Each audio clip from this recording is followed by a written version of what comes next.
chicos con la clase de farmacodinamia, una de las... ¿se me escucha bien, no, chicos? Lo que pasa es que cambio de máquina. Tristemente se me ha roto mi otra máquina. Ya, bueno, ¿qué tal? ¿Se me escucha bien? ¿Sí? ¿Se ve la pantalla? ¿Me confirman, por favor? Chicos. Sí, sí se ve bien, se escucha Ya. bien también. Excelente, gracias, gracias. Gracias por la confirmación. Y ya empezamos entonces con la clase de farmacodinamia. Atentos, ya atentos. Muy atentos a esta clase. Entonces empezamos introducción sobre los receptores, el gráfico que es diferente al gráfico que hemos visto de la farmacocinética, ¿no? Que era lo otro que hemos visto en la clase pasada. Diferencia entre la potencia, la eficacia, estos términos son muy importantes que se acuerden. Sí o sí les va a venir en los exámenes, potencia y eficacia. La diferencia entre un agonista y un antagonista ya son términos farmacológicos que tienen que conocerlo sí o sí, ¿ya? Los tipos de receptores también preguntan bastante y sobre todo preguntan en combinación con los fármacos que se unen a esos receptores. Entonces, vamos a ver bastantes gráficos en los PPTs. El PPT, por si acaso, ya está subido a la parte de archivos, ¿no? Del módulo 2. Entonces, ahí pueden ver el PPT de este para descargarse y anotar durante la clase si gustan. Luego vamos a hablar sobre la dosis de administración, ¿no? Y al final, siempre les ponía sobre estas vías de señalización del tejido muscular, pero al parecer no es muy útil en el examen que les va a venir. Entonces, esa parte la vamos a cortar. Entonces empezamos, introducción de farmacodinamia, ¿no? ¿Qué es la farmacodinamia? A diferencia de la clase pasada que hemos visto farmacocinética, era todo lo que nuestro cuerpo le hacía al fármaco, ¿verdad? Repasando un poco, era admisión, ¿no? Los 4 pasos, administración, distribución, perdón, absorción, distribución, metabolismo y eliminación, ¿verdad? ADME. Entonces, estos 4 pasos, todo nuestro cuerpo, ¿no? Absorbe nuestro cuerpo, distribuye nuestro cuerpo, metaboliza nuestro cuerpo, elimina a los fármacos. Era todo lo que nuestro cuerpo le hacía a los fármacos. El gráfico, también vamos a ver la diferencia entre el gráfico de farmacocinética y de la farmacodinamia, pero son muy diferentes por eso. Evalúan diferentes cosas. En la farmacocinética tratan de evaluar el gráfico en la diferencia de la concentración del fármaco en nuestro organismo. En la farmacodinamia es diferente. Ahorita lo vamos a ver. Entonces, farmacodinámica, teóricamente, ¿qué nos dice? Es el estudio de los efectos bioquímicos, celulares y fisiológicos de los fármacos y su mecanismo de acción. Esta palabra es muy importante. Ya es todo el mecanismo de acción en sí, es todos los cambios que hace el fármaco a nuestro organismo y más específicamente a la célula. Anoten eso. Mecanismo de acción es los cambios que hace el fármaco a la célula, sea bioquímico, sea fisiológico, ¿no? O sea, los cambios que hace el fármaco una vez uniéndose a su receptor en la célula. Es el mecanismo de acción de cada fármaco. Cada fármaco tiene diferente mecanismo de acción y estos fármacos que se agrupan, ¿no? Según mecanismo de acción, ahí salen los grupos farmacológicos que se tienen que ir aprendiendo poco a poco. Entonces empezamos. ¿En dónde empieza el mecanismo de acción? El primer paso del mecanismo de acción de la farmacología es acá, unirse a los receptores, ¿ya? Los fármacos hacen efecto a los receptores que están hechas de proteínas, ¿ok, chicos? Casi 99% de los receptores de los fármacos están hechos de proteínas, ¿ok? Resalte eso, de la membrana plasmática. Los que están acá pueden ver en el gráfico, ¿no? Dentro de la membrana plasmática, que sabemos que toda la membrana plasmática de nuestras células, de nuestro organismo, está compuesta por una bicapa lipídica, ¿no? Doble capa de lípidos, y acá hay ciertas proteínas incrustadas, ¿no? Que están integradas en la membrana o que están en la periférica, ¿no? En la periferia de la membrana. ¿Ok? Entonces, acá están las proteínas y los fármacos lo que hacen es unirse a estas proteínas, a estos receptores. Y ese es el primer paso de la del mecanismo de acción de la farmacología. Ya. ¿Qué más? Entonces, ya, el 90 y digamos, difícil, pero poner porcentaje, pero casi todos los fármacos se unen a estos receptores que están en la membrana plasmática, o sea, no entran a la célula como tal, sino solo se une a los receptores que están fuera de la célula, ¿no? Y acá ya una vez unido, ¿no?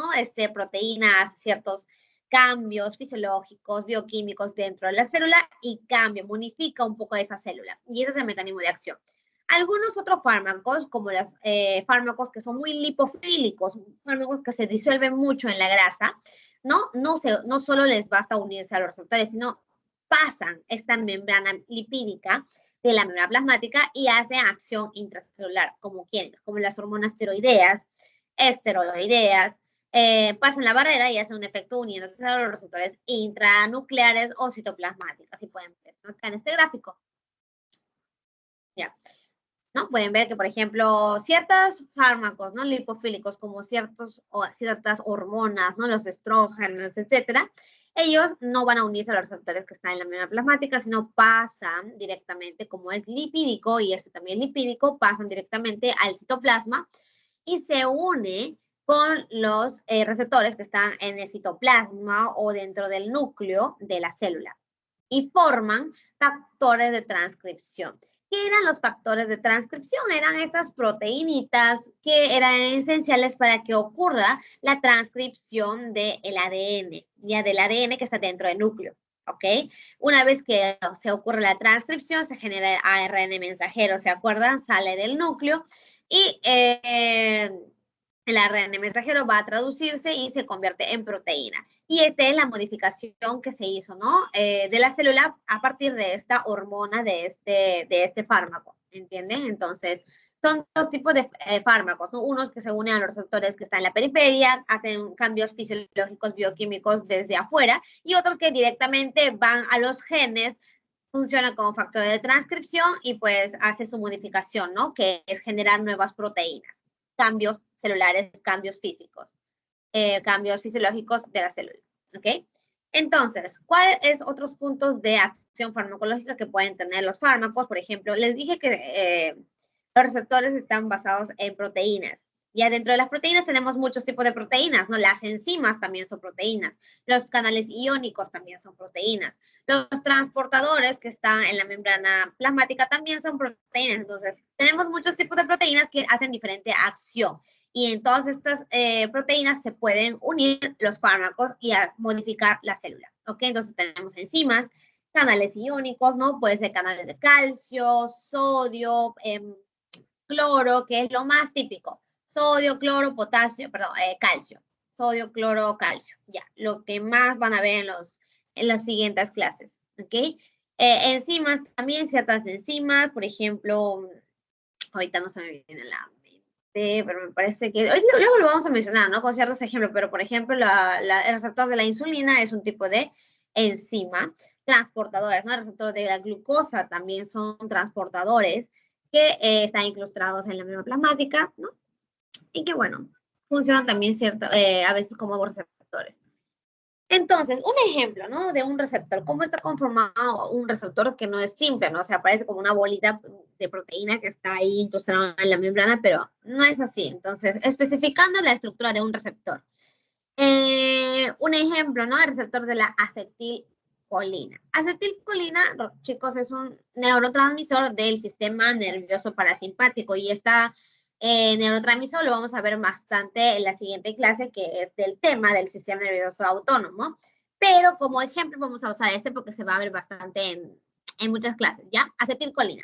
Acetilcolina tiene su receptor endógeno que se llama receptor nicotínico, ¿ok? Receptor nicotínico. Receptor de la acetilcolina nicotínico. ¿Cómo está conformado? Por estas subunidades, ¿no? Son 4 tipos de subunidades y en total son 5 subunidades que se une cada uno, ¿no? Y funciona como un canal iónico. El receptor de la acetilcolina, que es un receptor nicotínico, es un canal iónico, ¿verdad? ¿Por qué? Porque se abre y deja pasar el sodio, ¿ya? Este ion sodio. Por eso funciona como canal iónico. Ok, entonces, ¿cómo es que funciona este receptor? ¿Cómo es que cambia el fármaco, que en este caso es la acetilcolina, cómo cambia el fármaco la célula? Esta acetilcolina se une a la subunidad alfa, ¿no? De receptor nicotínico y el receptor nicotínico se abre, ya se abre, hace una apertura y deja pasar más sodio. Ya, entonces el sodio que estaba afuera va a ingresar al espacio intracelular y aumenta el sodio dentro de la célula. eso conlleva a que aumente la carga eléctrica dentro de la célula, ¿no? Porque el sodio es positivo, entonces ahí ocurre la despolarización de la membrana, ¿ok? Despolarización de la membrana de la célula. Entonces ya ahí ha hecho un cambio fisiológico, un cambio bioquímico, que es el mecanismo de acción de la acetilcolina, ¿ok, chicos? Entonces, así es un receptor, ¿no? En el microscopio eléctrico se ve de esta forma de 100 nanómetros y pues hay un montón de receptores nicotínicos acá. Puede estar en la placa neuromotora, ¿no? Suele estar en la placa neuromotora, puede estar en la conexión entre nervio y nervio, ¿no? En los ganglios nerviosos, etcétera. Se encuentra en muchos lugares de nuestro cuerpo. Entonces, lo que quería también resaltar, ¿no? Sobre este mecanismo de acción sobre la farmacodinamia es que cada receptor, cada fármaco va a tener un receptor especial. O sea, la unión entre el fármaco y el receptor tiene que ser muy específica, y si no, no hace la acción farmacológica, si no, no hay cambios celulares, ¿ok? Entonces, la relación entre un fármaco y un receptor es igual a la llave y su cerradura, o sea, tiene que encajar perfectamente, y si no encaja perfectamente, pues no funciona, al igual que estas dos cosas, ¿no? Llave y cerradura. Entonces, esa es la relación entre un fármaco y su receptor. Un ejemplo de muchos receptores que vamos a ver en la siguiente clase y las demás clases, ¿no? Que quisiera mencionarles es sobre los receptores adrenérgicos, ¿ok? Receptores adrenérgicos. ¿Por qué se llama así? Porque se une la adrenalina a estos receptores. ¿Ya, chicos? Entonces, son muchos tipos de receptores adrenérgicos. Tenemos el grupo alfa y el grupo beta, ¿ok? Receptores adrenérgicos alfa y beta. Dentro de estos también se divide en alfa 1, alfa 2, beta 1, beta 2, beta 3. Ya, ahora acuérdense que luego lo vamos a explicar eso, ¿no? En la siguiente clase vamos a explicar exactamente todos estos gráficos, qué significa.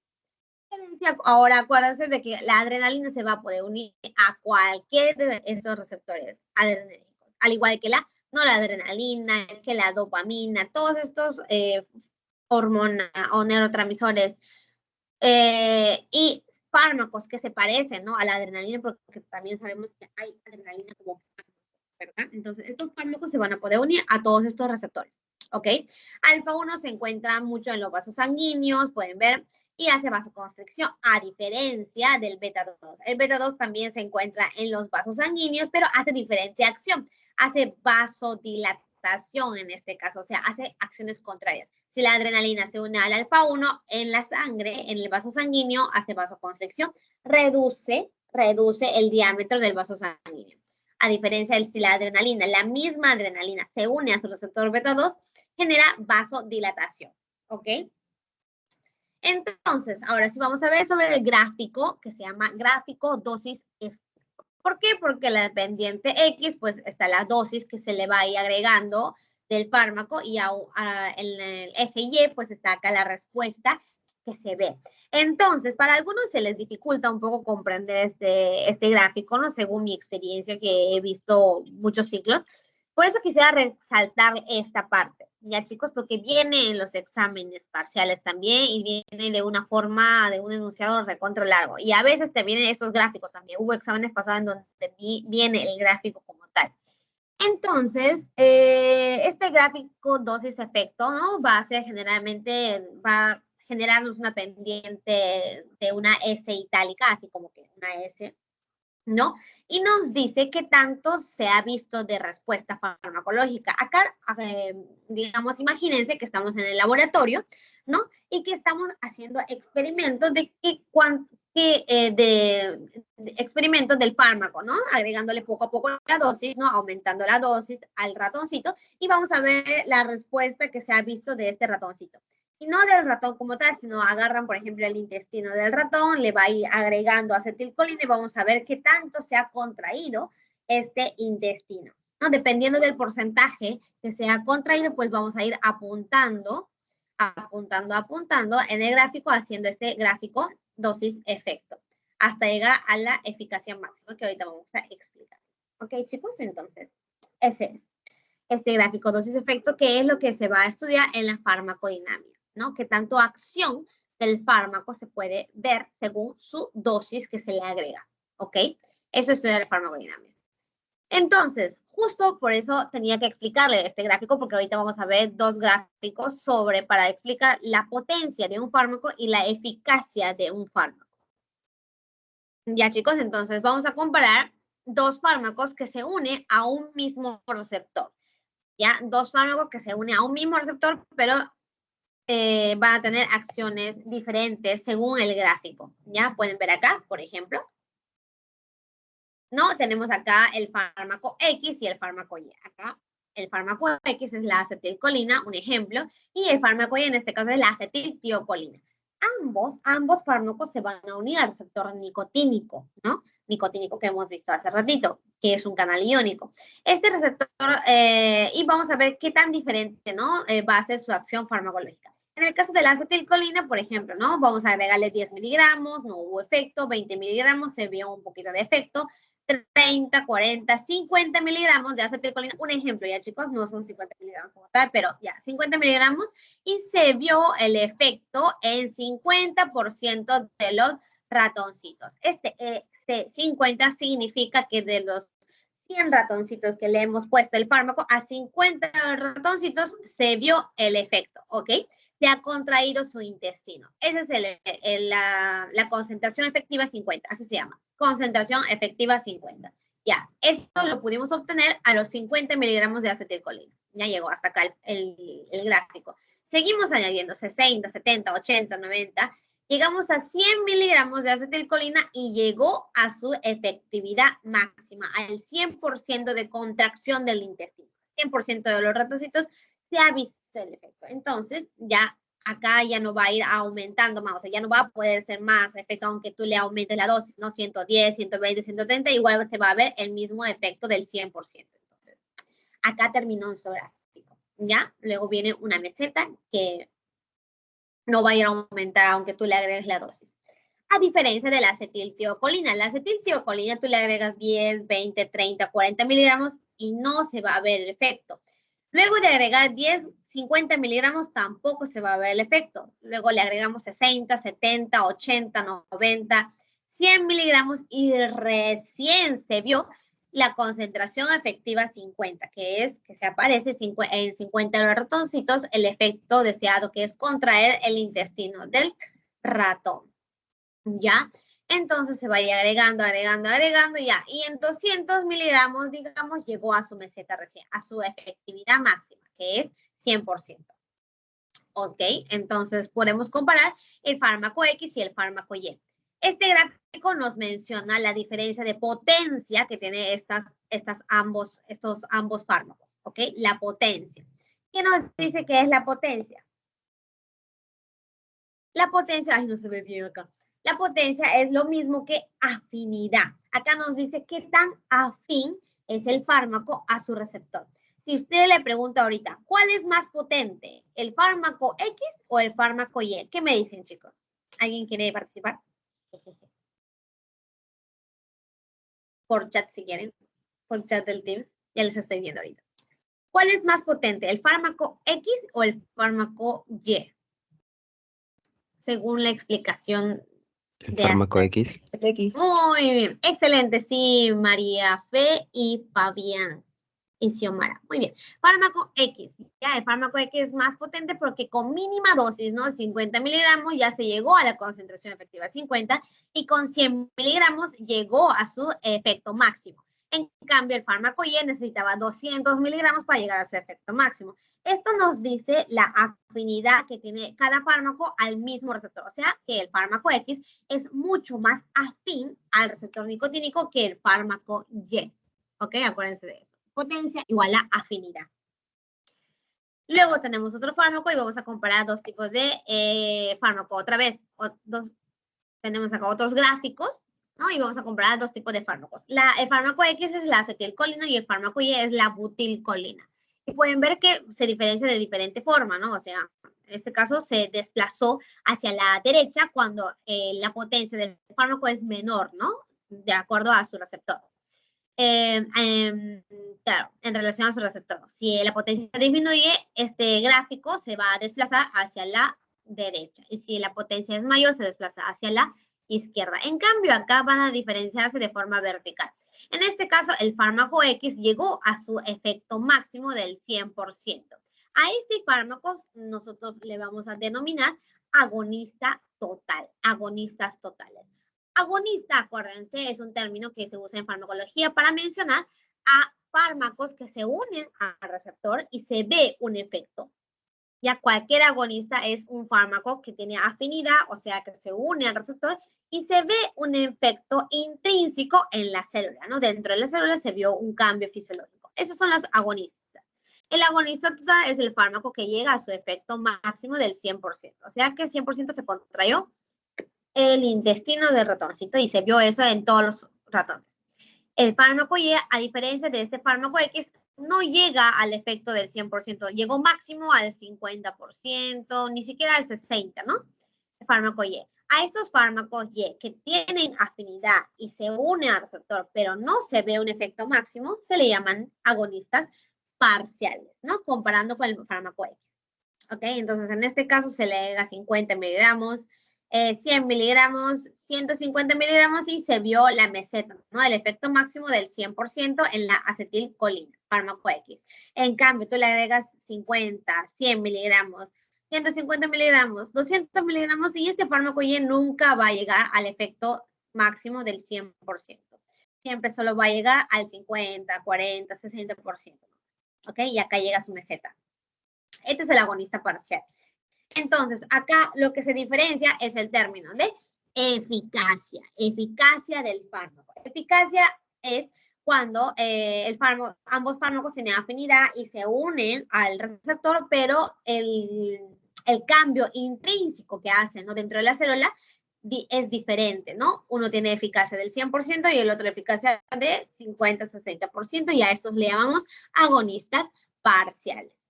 Entonces, acá, comparando, ¿no? Dos tipos de fármacos, aunque sean dos tipos de fármacos que se unen a un mismo receptor, dependiendo del fármaco va a cambiar la concentración que se necesita para que llegue a un efecto y también cambian, ¿no? El efecto máximo que se puede ver según el fármaco. Cambian el efecto máximo o cambian la dosis que necesitan para llegar al efecto máximo, ¿ok?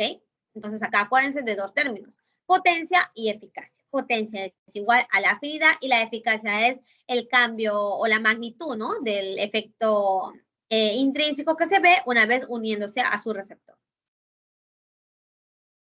Seguimos. Entonces acá, fármacos antagonistas.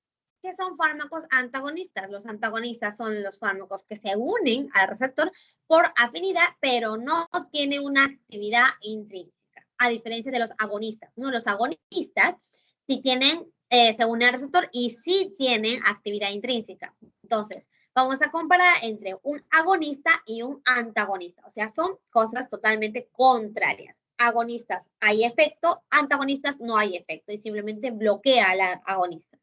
Entonces, acá vamos a ver dos tipos de antagonistas. En este caso vamos a mencionar el antagonista competitivo, el que compite, como el nombre lo dice. ¿Con quién compite? Con el agonista, obviamente. El antagonista en este caso va a competir con el agonista por su sitio de acción. Cualquier fármaco va a tener dentro de su receptor un sitio de acción específica que se puede unir de ese receptor. No se puede unir en cualquier lugar, al igual que la acetilcolina. ¿No se acuerdan que se unía exclusivamente en la subunidad alfa? No se puede unir en la subunidad beta, ni gamma, ni delta, ni ningún otro, solo en la subunidad alfa. Entonces, ¿qué es un agonista? Competitivo es aquel que compite por el lugar de unión al receptor. Es un tipo de antagonista reversible al aumentar la dosis del agonista. ¿Ok? Pueden ver acá un ejemplo, la noradrenalina, que es un agonista total, y la fentolamina, que es su antagonista de la noradrenalina. Entonces podemos ver este gráfico que se modifica, ¿no? Una vez que estamos agregando más dosis. Observamos que la curva se fue hacia la derecha. ¿Se acuerdan por qué cambiaba, ¿no? El gráfico cuando se desplazaba el gráfico hacia la derecha, chicos? ¿Se acuerdan del PPT que acabamos de pasar? Por la potencia del fármaco.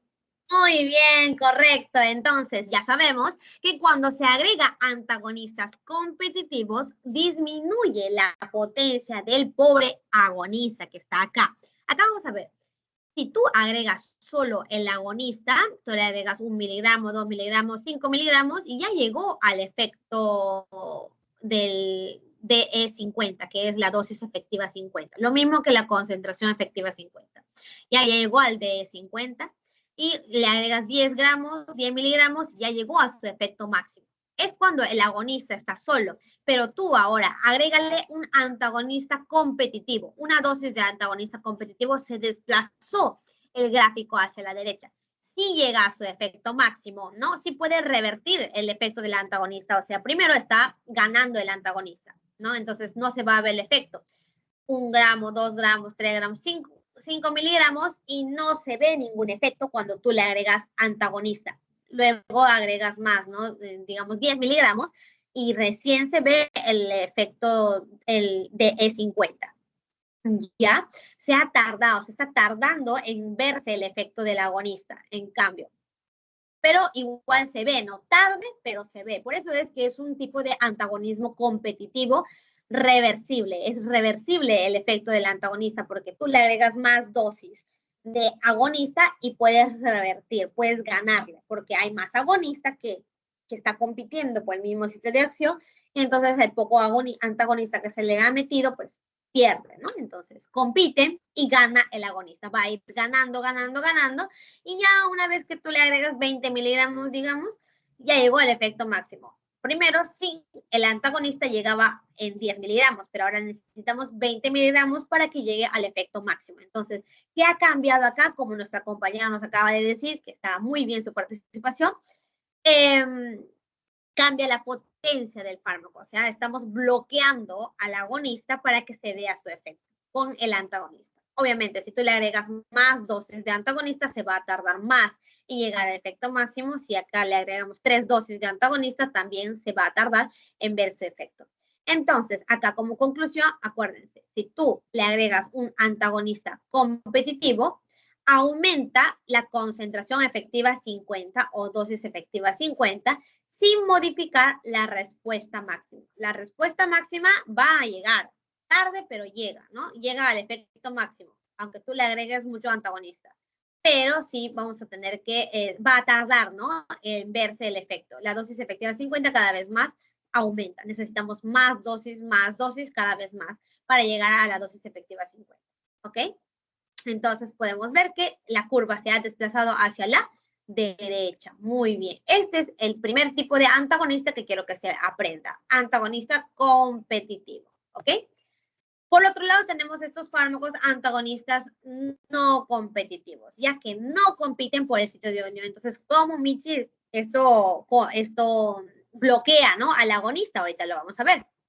El antagonista no competitivo no compite por el mismo sitio de acción. El agonista sí se puede unir a su sitio de unión, al sitio de acción. En este caso, el antagonista no competitivo se une en otro lugar del receptor y lo que hace es una unión covalente con el receptor, destruyéndolo, ¿ya? Desactivando al receptor como tal. Entonces, va a disminuir los receptores que están disponibles para el agonista, para la adrenalina en este caso, y es un tipo de antagonismo irreversible. O sea, como estamos, digamos, inhibiendo a todo el receptor, lo estamos desactivándolo, es un antagonismo que no se puede revertir aunque tú le agregues muchas dosis de agonista, ¿ok? Entonces, en este caso va a cambiar la eficacia del fármaco y por eso es que el cambio del gráfico va a ser de forma vertical. Podemos comparar el gráfico, ¿no? Con el otro gráfico. En este caso, el agonista, ¿no? Este es el gráfico que solo se agregó el agonista, que es normal, llegó a su efectividad máxima del 100%. Y tú le agregas menoxibenzamina. Menoxibenzamina es el antagonista no competitivo de la adrenalina. Tú le agregas una dosis, 2 dosis, 3 dosis, 4 dosis de fenoxibenzamina y vamos a ver que poco a poco disminuye su eficacia, porque ya no va a haber tantos receptores disponibles para la adrenalina, ¿no? Va a bajar la eficacia. Entonces se convierte, digamos, en un agonista parcial, ¿no? El pobre agonista. porque este antagonista no competitivo está destruyendo los receptores que están disponibles para la adrenalina. Entonces, disminuye la eficacia cuando hablamos de antagonistas no competitivos. Más fácil que el otro, ¿no? El otro es como que más complejito. Este está más fácil. Simplemente inhibe el receptor de forma covalente, ¿no? Con una unión covalente en otro lugar que no es el sitio de acción. ¿Ya, chicos? Preguntas hasta el momento, hasta este momento. ¿No? Para uno es un receptor para el antagonista, ¿no? Como tal, y para el antagonista competitivo se le llamaría receptor convalente. Sí, No. El tipo de unión que tiene el antagonista con su receptor es se llama una unión más fácil, ¿no? Más digamos, una unión fácil, digamos, una unión iónica, ¿no? Una unión entre ión y ión es una unión reversible, o sea, se puede, digamos, desunir. En cambio, la unión covalente es la unión del antagonista no competitivo con su receptor y es una unión más fuerte, que no se puede, digamos, desunir, ¿ya? Entonces, es una unión más fuerte. Ese era mi punto. ¿Sí? Ya está bien, gracias. Ya. Es la forma de unirse, porque siempre esta proteína parece, no sé, una bola, ¿no? Y un cuadrito, pero en sí son digamos, químicos, ¿no? Son ecuaciones químicas complejas que salen y la forma de unirse entre químico y químico tenemos varias formas, ¿no? Tenemos la unión covalente, la unión iónica, la unión, no sé, hay varios, ¿no? Que no me acuerdo. Pero la unión covalente es la forma más fuerte que se puede unir un químico con otro químico. Entonces, esa unión lo hacen estos antagonistas no competitivos, la unión covalente. La unión antagonista de los antagonistas competitivos es una unión más fácil, ¿no? La unión no me acuerdo los nombres exactamente, pero hay muchos tipos de uniones entre químico y químico. Y esta unión es más fácil de revertirse y de desaparecer esta unión, ¿no? De desunirlo. Ese era mi punto. Entonces, ¿más preguntas, chicos? Hay acá. Ya. Acá tuve una pregunta. Me dice Tania. ¿Pueden repetir de los competitivos? Entonces, en este. Ya. La concentración efectiva 50, lo que les había explicado hace un ratito, era de que es una concentración que se necesita para que se vea el efecto en 50% de los ratoncitos que tú le estás administrando la misma dosis, ¿ya? Acá le agregamos 5 miligramos y se vio en 50, de los 100 ratoncitos que tú le estás añadiendo la dosis, en 50% se ha visto el efecto de que se contrae su intestino, ¿ya? Con esta dosis de acetilcolina o noradrenalina que ahorita estamos viendo, ¿ya? Entonces, tú si le añades solo agonista, en 10 miligramos ya se pudo ver el efecto en los 50% de los ratones. Pero acá, como tú le estás añadiendo un antagonista competitivo, como estamos compitiendo el sitio de unión, ¿no? Del receptor, el efecto va a tardar en verse. Tú necesitas agregarle más dosis de agonista, más dosis de adrenalina en este caso, para que se vea el efecto en el 50% de los ratoncitos. Por eso es que la dosis efectiva 50 aumenta. Acá necesitamos 20, 30 miligramos para que se vea el efecto en 50% de los ratones. Y aumentamos la dosis y acá se necesita, digamos, 60 miligramos para que se vea el efecto en 50% de los ratoncitos. A eso me refiero con que la dosis efectiva 50 aumenta. O sea que cada vez se necesita más si tú le agregas más antagonistas competitivos a esta mezcla. ¿Ok? ¿Sí? ¿Se entendió?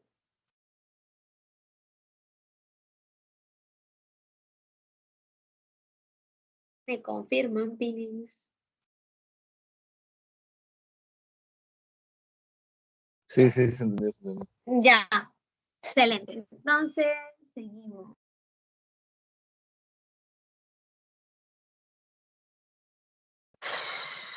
Ya, terminamos con los antagonistas competitivos y no competitivos, que es lo más clásico que les van a venir en los exámenes. Aparte, ¿no? todos estos 3 tipos de antagonismo también lo mencionan en la teoría y a veces les pregunto, entonces lo vamos a mencionar un poquito acá.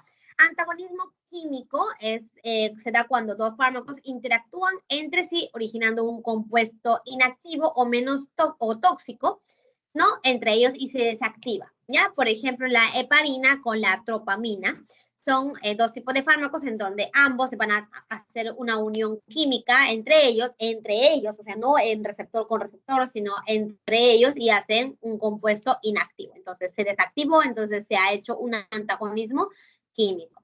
Otro lado, antagonismo fisiológico o funcional, es también bastante importante. Se da en 2 sustancias que tienen acciones opuestas, pero por mecanismos diferentes. Y se unen, ojo, a receptores diferentes. Hasta el momento eran mismo receptor, ¿no? O sea, ambos antagonista y agonista se unían a un mismo receptor.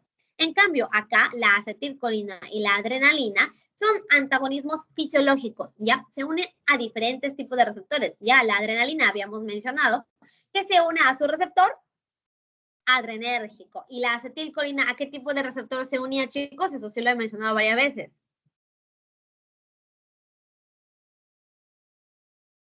¿Cómo se llamaba el receptor de la acetilcolina? Nicotínico. Muy bien, María Fe, nicotínico, ¿no? Tienen que acordarse sí o sí. Acuérdense, la adrenalina, receptores adrenérgicos. Acetilcolina, receptor nicotínico. Hay otro receptor que se une a la acetilcolina, que ahorita lo vamos a mencionar, que se tienen que aprender, pero por el momento nicotínico. Entonces acá hacen 2, tienen diferentes receptores, pero son antagonistas. ¿Cómo así? La adrenalina, por ejemplo, en el corazón se une al receptor beta-1 adrenérgico y aumenta la frecuencia cardíaca, lo aumenta. En cambio, la acetilcolina se une a su receptor en el corazón, que es el receptor muscarínico, diferente receptor, y disminuye la frecuencia cardíaca. O sea, la fisiología del órgano ha cambiado. Se contradicen entre estos ambos fármacos sin unirse a un mismo receptor. Esos son los antagonismos fisiológicos o funcionales. ¿Ok, chicos? Luego tenemos el antagonismo disposicional y es la alteración de la absorción, distribución, metabolismo o la excreción de un compuesto para disminuir su concentración o duración en el sitio blanco. ¿Ya?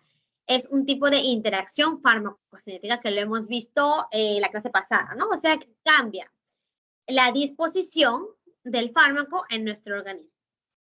Luego tenemos el antagonismo inverso, que es esto. El antagonismo inverso es, por ejemplo, ¿no? Cuando tú le agregas un agonista total con un agonista parcial. Ya, esto ocurre cuando tú le agregas, ojo, agonista total y agonista parcial. El agonista parcial funciona como un antagonista y se ve un efecto inverso. Es un agonista, pero parcial, por eso se ve un efecto inverso. Esos son los antagonismos inversos o un agonista antagonista, si se le puede decir. ¿Ok, chicos? Entonces, acuérdense, agonistas inversos ocurre cuando tú agregas un agonista total y un agonista parcial. ¿Ya? Anoten eso. Entonces, ahora sí, empezamos con los receptores. Esta parte es muy importante, chicos, y acuérdense de este gráfico. Lo he sacado del Goodman, entonces es una buena bibliografía. Entonces, es muy importante este gráfico, ¿ya? Primero, los primeros tipos de receptores. Ya, acá primero vamos a mencionar ya los tipos que vamos a ver. Receptores ionotrópicos, receptores acoplados a proteína G, función enzimática, los que están unidos a enzimas y los receptores intracelulares. ¿Ok? 5 tipos de receptores. Al toque lo vamos a pasar. Receptores ionotrópicos, ¿ya? Este tipo de receptores son receptores que son canales iónicos, ¿ya? Les había dicho que son canales iónicos. Los canales iónicos son proteínas que están incrustadas, que están hechas de subunidades, ¿no? Y cuando se une el fármaco, se abre, el receptor se abre el canal y deja pasar sodio, calcio, potasio, cloro, diferente, ¿no? Entonces, en este caso, el efector va a ser los iones, porque este es el que pasa a la membrana y modifica la carga eléctrica de la membrana, ¿no? Si es sodio, pues aumenta la carga eléctrica. Si es cloro, disminuye la carga eléctrica porque es menos, ¿no? Es un ion menos. Entonces acá vamos a ver el ligando. El ligando funcional en nuestro cuerpo, por ejemplo, es la acetilcolina, el GABA, que es un neurotransmisor, la serotonina, etcétera, etcétera, etcétera. Estos ligandos se van a unir al receptor. El receptor, que es un canal iónico, se abre y deja pasar sodio, calcio, potasio, cloro. Ejemplo de fármacos que se unen a este tipo de receptores, tenemos a la nicotina, gabapentina, lidocaína, verapamilo. Ya, acuérdense de los ejemplos de los fármacos. Ya, chicos, estos fármacos se van a unir a estos tipos de receptores. Acuérdense. Entonces, acá vamos a mencionar los dos receptores ionotrópicos muy importantes que se tienen que acordar durante todo el ciclo. Ya, primer receptor ionotrópico, ya lo hemos mencionado varias veces, receptor nicotínico. ¿Quién se une acá, chicos, en el receptor nicotínico? ¿La acetilcolina? Muy bien, lo menciono muchas veces porque de veras es que tienen que acostumbrarse a estos fármacos, etcétera, porque les va a venir bastante en los exámenes y en las clases, ¿ya? Muy bien. Receptor de nicotínico, ya sabemos, es un receptor que es un canal iónico de sodio, deja pasar el sodio. Cuando se une la acetilcolina va a ser liberada por la neurona, ¿no? La acetilcolina es acá, ACH, se une a su receptor y deja pasar el sodio. Cuando deja pasar el sodio, aumenta la carga eléctrica, ¿no? Pueden ver acá, que lo que era menos, aumenta la carga eléctrica más, y acá la membrana del músculo, en este caso, se despolariza. Ese es el fin de la acetilcolina. Entonces, el sodio entra y se despolariza la membrana. ¿En qué sitio se puede ver estos receptores nicotínicos? En los sistemas nervioso central, en los ganglios autonómicos y en la unión neuromuscular, en la unión entre la neurona y el músculo, ¿no? Para poder hacer contracción muscular. Entonces, receptor nicotínico. Muy bien. Primer receptor ionotrópico.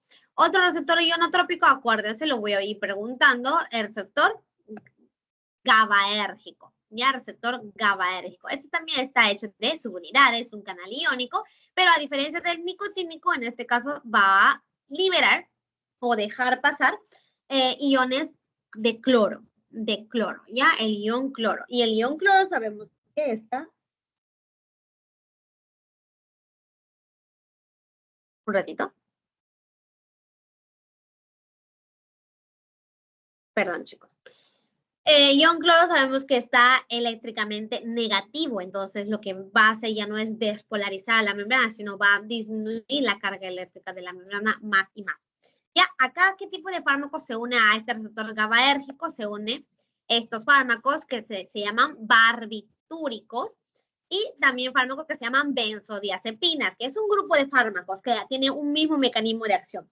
¿Cuál es el mecanismo de acción de estos fármacos? Unirse al receptor GABAérgico y dejar pasar cloro. Ese es el mecanismo de acción. Pueden ver que son varios y lo vamos a ir viendo durante la clase. Dime, ¿qué pasó? Piero, creo, ¿prendiste tu audio? No. Ya no.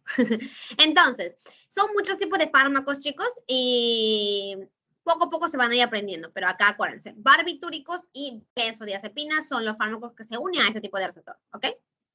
Luego, la membrana, entonces, ¿qué va a hacer este receptor? Va a hiperpolarizar a la membrana plasmática, ¿no? A la membrana plasmática de la célula, acá. Y hace una inhibición de la función del nervio, del sistema nervioso central, por el GABA. El GABA es el neurotransmisor del cerebro, ¿no? Que está en el sistema nervioso central, que se une a la subunidad alfa de este receptor GABAérgico. Los barbitúricos se unen al receptor, a la subunidad beta, benzodiazepinas en la subunidad gamma. Ya, ¿Aló? bien. Es que no sé por qué mis audífonos están cagados. Guillermo del Piero, ¿me escuchas? Está prendido tu audio. Ya. Bueno, ¿Hola? quedó en la grabación. ¿Aló? Disculpe, ¿podría repetir la pregunta? No. No era pregunta. Está prendido tu audio. Se escuchaba lo que estabas hablando. Ah, sí. Ay, disculpe. Ya. Bueno, queda en la grabación.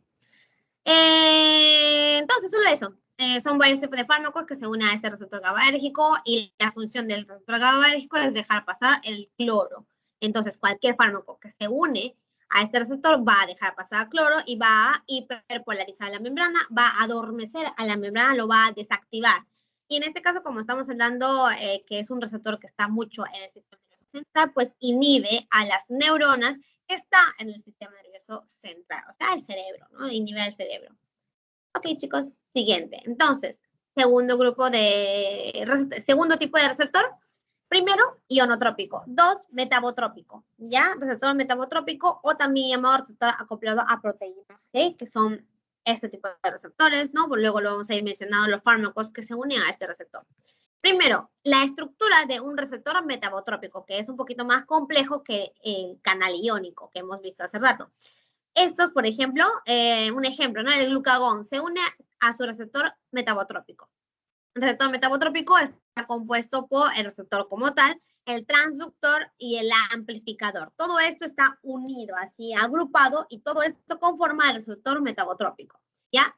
El receptor como tal, el transductor, que en este caso es la proteína G, por eso le llaman también receptor acoplado a proteína G, que tiene sus unidades, ¿no? En este caso, cuando el ligando se une a su receptor, glucagón, se activa la proteína G y libera una subunidad, alfa S. Y esta subunidad alfa S se une al amplificador, en este caso la adenilciclasa, que es una enzima, ¿no? Que está acoplado a la membrana. Y la adenilciclasa lo que hace es convertir el ATP en AMP cíclico. Y el AMP cíclico funciona como un segundo mensajero para que vaya traduciendo, ¿no? La información adentro de la célula. Entonces, por eso es que los fármacos no necesitan ingresar a la célula como tal para modificar fisiológicamente a la célula, sino simplemente se une al receptor y hace toda esa traducción de información, ¿no? Toda una cascada, vía de señalización de la información, y el AMP cíclico es el que se encarga de seguir con la información. Luego este AMP cíclico, por ejemplo, se va a unir a otra proteinquinasa A y lo convierte en proteinquinasa A activada, y la proteinquinasa A es una proteína que fosforila a más proteínas. Entonces, esa fosforilación, esa cadena de información es el cambio fisiológico que hace el glucagón en este caso. ¿Ok? Entonces, así están conformados los receptores metabotrópicos, y tenemos muchos tipos de receptores metabotrópicos. Todos los receptores de la adrenalina, de la noradrenalina, son receptores metabotrópicos. Acuérdense eso. ¿Ya? Receptor de acetilcolina, tenemos dos tipos. Uno era el nicotínico, ¿no? Que era un receptor tipo ionotrópico, que es canal iónico. Luego tenemos acá el receptor colinérgico o muscarínico. También acá se une la acetilcolina. Entonces, la acetilcolina tiene dos tipos de receptores, nicotínico y muscarínico. El receptor muscarínico es un tipo de receptor metabotrópico, ¿ya? Metabotrópico. Luego tenemos los receptores de la trombina, receptores de los eicosanoides, que también son metabotrópicos. ¿Ok? Interesante. Acá los ligandos son la noradrenalina, epinefrina, dopamina, acetilcolina, las prostaglandinas, que luego lo vamos a ir mencionando, leucotrienos, tromboxanos, ¿ya? Que son mediadores inflamatorios, ¿ya? Estos mediadores inflamatorios de corta duración. Luego en el sexto módulo vamos a ir mencionándolo, pero son muy interesantes. Parecen hormonas, parecen neurotransmisores, funcionan como algo así, pero son mediadores inflamatorios. O sea, en la inflamación, cuando tienen dolor, por ejemplo, cuando tienen fiebre, salen estas prostaglandinas. Y también tienen receptores metabotrópicos, en este caso son receptores de eicosanoides. Peptidoreceptor, ¿no? También se une a ese receptor, ¿no? Que tiene tipo receptor metabotrópico. Luego acá, ¿no? Los efectores y los transductores, habíamos dicho que se une a proteínas G. Dentro de las proteínas G también tenemos muchos tipos. Tenemos proteína G estimuladora, proteína G inhibitoria de la I y proteína GQ. ¿Ya? Pueden ver acá, proteína G, S, I y Q. Ya dependiendo de qué proteína G está unido, cambia, ¿no? El tipo de mecanismo o de información que traducen. Por ejemplo, acá, la dobutamina, propanolol, son ejemplos de fármacos que se unen al receptor beta-adrenérgico. La atropina se une al receptor muscarínico y está acoplado a proteína G inhibitoria, ¿ok? En este caso, inhibitoria. Misoprostol, montelukast también son fármacos que se unen a ese tipo de receptores, y etcétera. Y pueden ver acá, ¿no? El ligando viene, Acá está acoplado a la proteína GS, libera su subunidad alfa, y esa subunidad alfa pues va a ir al amplificador, ¿no? En este caso, por ejemplo, el AMP cíclico, perdón, la adenisiclasa que genera AMP cíclico, ¿no? Acá, por ejemplo. Acá tenemos la adenisiclasa. Y según qué proteína G está acoplado, cambia la actividad de la adenisiclasa. La proteína GS aumenta la actividad de la adenisiclasa, la proteína G inhibitoria inhibe la actividad de la adenisiclasa, y la proteína GQ tiene otro tipo de amplificador, en este caso de la fosfolipasa C. ¿Ya? Diferente tipo de amplificador. Y lo mencionamos acá. Tenemos muchos tipos de amplificadores. Adenisiclasas, que es una enzima, fosfolipasa C, otra enzima, y fosfolipasa A2. ¿Ya? Diferentes tipos de amplificadores tenemos, según la proteína G, que está unida. Y ya. Acá un ejemplo, ¿no? Por ejemplo, la vía de señalización del receptor alfa-1 adrenérgico. El alfa-1 adrenérgico está acoplado a una proteína GQ. La proteína GQ como amplificador va a tener la fosfolipasa C. Y acá está todo mencionado, ¿no? La fosfolipasa C va a dividir, ¿no? La fosfatidil inositol 4,5 difosfato en inositol 3-fosfato 1,4,5, ¿no? Este inositol 3-fosfato 1,4,5 va a activar al retículo sarcoplasmático que está dentro del músculo. No, acá estamos en una célula del músculo, por si acaso. Acá activamos a este retículo sarcoplasmático, sale el calcio se une a su calmodulina, que es una proteína muy afín al calcio, se une a la calmodulina, y la calmodulina con el calcio pues va a activar a esta proteína que se llama cadena ligera de miosina. Ya se une a la cadena ligera de miosina quinasa, y esto va a activar a la miosina, Una vez que se activa la miosina, pues se une con la actina, y estos dos va a generar el puente cruzado y ocasiona o genera la contracción de los músculos, ¿verdad? Entonces, ese es el cambio fisiológico que ha hecho, ¿quién? La adrenalina, porque es el que se une a los receptores alfa-1 adrenérgicos.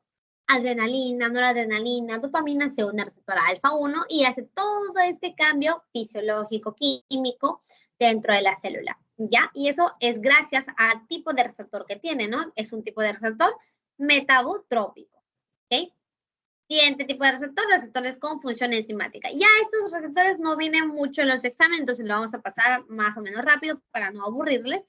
Y acá, bueno, vamos a ver los receptores de las tirosinas sinasas, ¿no? Que tienen función enzimática. Acá también teníamos, bueno, acá están todos los factores de crecimiento y la insulina, ¿no? La insulina se une a este tipo de receptores que tienen función enzimática, como la tirosina sinasa, ¿no? Acá el ligando se une al receptor, se convierte en un receptor, digamos, dímero, ¿no? Un dímero, y acá se activa la tirosina sinasa. Se activa la tirosina sinasa activando a otras proteínas como enzima, y pues activa la cascada de Ras-MAP quinasa, ¿no? Ras-MAP quinasa, que conduce todo a la supervivencia celular, proliferación celular, diferenciación, transporte de la glucosa y síntesis de glucógeno. O sea, hace todos estos cambios celulares gracias a esta vía que se activa, que es la MAP quinasa, la Ras-MAP quinasa, ¿ok? Siguiente tipo de receptores acoplados a enzimas. Entonces, en este caso, no, el receptor como tal no es una enzima, sino que está uniéndose a una enzima. En este caso, se une estos receptores de citosina a Janus sinasa, que es un tipo de enzima. Esta Janus sinasa se encarga de fosforilar al STAT, a la proteína STAT. Se fosforila y esa proteína STAT se libera haciendo ciertas modificaciones en el gen. ¿Ok? Entonces, ese es el mecanismo de acción en este caso. Acá pues se va a unir, ¿no? Las hormonas de crecimiento, citocinas o prolactina tiene ese tipo de receptores. Ya, quinasa.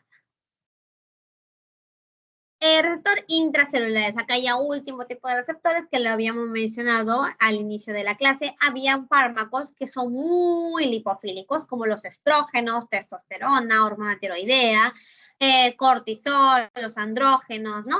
Todos estos fármacos son muy lipofílicos, entonces no tienen receptores en la membrana plasmática, sino dentro de su citoplasma o dentro del núcleo. ¿ya? Una vez que se une a este receptor, va a funcionar como un factor de transcripción y va a cambiar, ¿no?, la transcripción del gen. Tiene un factor de transcripción y regula la expresión de los genes. Ejemplo, receptores de glucocorticoides, mineralocorticoides, estrógenos, vitamina D activa, todos los fármacos que son lipofílicos. ¿Okay? Allá. Y la actividad de estos fármacos se basa en controlar el aumento o disminución de la expresión de proteínas, ¿no? Ese es el cambio fisiológico que se ve en estos receptores. Ok, chicos, entonces terminamos todos los tipos de receptores que existen. Ahora vamos a ir viendo la relación de las dosis que se va a ir administrando de un fármaco. Primero que nada, vamos a ir agregando el fármaco y va a haber una dosis en donde no se ve para nada el efecto. O sea, la dosis sí está en el organismo, hay fármaco en el organismo, pero es la dosis que no se ve el efecto. Luego vamos a ir aumentando la dosis y llegamos a una dosis mínima efectiva, en donde se ha visto en un ratoncito el efecto. Luego, acá ya llegamos al rango de dosis terapéutica, ¿ya? La dosis terapéutica es la dosis en donde queremos usar, ¿no?, los doctores en los pacientes, ¿no? El rango terapéutico, la dosis para uso clínico. Aumentamos la dosis y llega a una dosis en donde se llama dosis mínima tóxica, en donde se ha visto un efecto tóxico, ¿no? No quiere el ratoncito. Acá llegamos a la dosis tóxica. Seguimos añadiendo y llegamos a la dosis mínima letal, donde ya es letal para los pacientes. Entonces acá es la dosis letal donde no deberíamos llegar pues para nada. Entonces acá la importancia del índice terapéutico, ¿no? El índice terapéutico es un índice que nos dice, que nos refleja la seguridad de un medicamento. O sea, ¿qué tan seguro puede ser un medicamento? ¿Ya? Y se calcula a partir de la curva dosis-respuesta que podemos ver acá, ¿no? Entre un mismo fármaco. Y acá se obtiene en animales 1. Y vamos a comparar la dosis letal 50 y la dosis efectiva 50. ¿Qué era la dosis efectiva 50? Era la dosis que se necesita para que se vea el efecto deseado en 50% de los ratones. Entonces, ¿qué es la dosis letal 50? Es la dosis en donde se ha visto que en 50% de los ratoncitos se ha muerto, ¿ya? Con esa dosis. Entonces, si acá la dosis efectiva 50 es 50 miligramos y acá la dosis letal 50 es 100 miligramos, pues se divide dosis letal 50 entre dosis efectiva 50, 100 entre 50, el índice terapéutico es 2, ¿ok? Ese es un número de seguridad del fármaco. Cuanto más grande sea este número, el fármaco es más seguro. Y se puede ver, ¿no? O sea, si esta dosis letal 50 se tarda más y es más grande, pues el índice terapéutico también sale más grande y es más seguro, ¿ok? Entonces acá vamos a ir comparando dos fármacos, A y B, ¿no? A y B. Acá, ¿no? Digamos 5 miligramos y se ha visto la dosis efectiva 50 en el fármaco A. Y seguimos añadiendo y acá se añadió 20 miligramos y la dosis letal 50 es 20 miligramos. Dosis efectiva 50, 5 ya, 5 y 20 en el fármaco A. El fármaco B, por lo contrario, se tarda en ver el efecto, ¿no? Con 5 miligramos, pues no se ve nada del efecto. Con 10 miligramos recién se ve el efecto, el ED50, ¿no? Es el dosis efectiva 50. 10 miligramos en el fármaco B. Pero se tarda en ver la letalidad de los ratoncitos, ¿no? Podemos ver que se le agrega 100 miligramos, perdón, estamos en 20, ¿no? 20 miligramos, 30, 40, 50, 70 miligramos y nada de verse, recién se ha visto la dosis letal 50. Entonces, vamos a sacar el índice terapéutico de cada fármaco. Este es 20 entre 5, 4. Y en este caso es 70 entre 10, 7. Entonces, si comparamos A y B, sabemos que el índice terapéutico es más grande en el B. Entonces, podemos ver que el fármaco, en términos de seguridad, el B es más seguro a comparación del A. Y también podemos ver por la amplitud, ¿no? O sea, cuanto más amplio sea esta diferencia entre el ED50 y el ED50, es más seguro. ¿Okay? Calculando sale y según el gráfico, viéndolo de forma así objetiva, también se puede ver que uno es más seguro que el otro. ¿Ok, chicos? Entonces, esa era la índice terapéutico, ¿ya? Acuérdense, también pregunta de examen.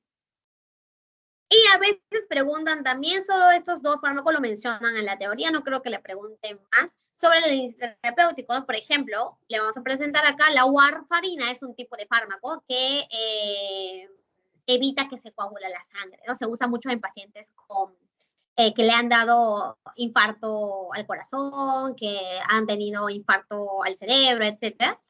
Entonces, esta warfarina es muy importante para esos pacientes, pero lo malo es que su índice terapéutico es muy poquito. Es muy poquito. Entonces, la ventana terapéutica, o sea, la dosis que se puede agregar, ¿no? Darle al paciente, que es la dosis terapéutica, es muy corta. Entonces, se tiene que vigilar siempre, ¿no? En cada consulta, diciendo, el señor ha sangrado por la nariz, por las encías, o sea, no tiene ningún sangrado anormal, ¿no? Porque es peligroso cuando tienen sangrado los pacientes. Entonces, tú tienes que disminuirle poco a poco la dosis, ¿no? En estos pacientes. Se tiene que vigilar mucho cuando el índice terapéutico es poquito. Warfarina, uno de los fármacos que tiene índice terapéutico más chiquito. Por lo contrario, la penicilina. La penicilina es un tipo de antibiótico, si lo han escuchado, penicilina, y es muy seguro, hasta se pueden dar en embarazadas. Hay ciertos fármacos que no se pueden dar en embarazadas, que es bastante porque daña al bebé, pero la penicilina es tan seguro que se puede dar en embarazadas. La penicilina es uno de los que tiene índice terapéutico más amplio. La ventana terapéutica también es muy amplio, entonces, buen fármaco. No se necesita tanto control, no se necesita como que estar ahí viendo al paciente cuando está tomando estos fármacos, ¿ok? Esta es la diferencia de ambos fármacos, ¿ya? Índice terapéutico el menor y índice terapéutico mayor, ¿ok? Y eso sería todo, chicos, por esta clase. Vamos a terminar la grabación. Y si no tienen ninguna pregunta, pues pasamos a ver el pasito de hoy, ¿ya? De el post-test, que tienen que hacerlo. Detener grabación.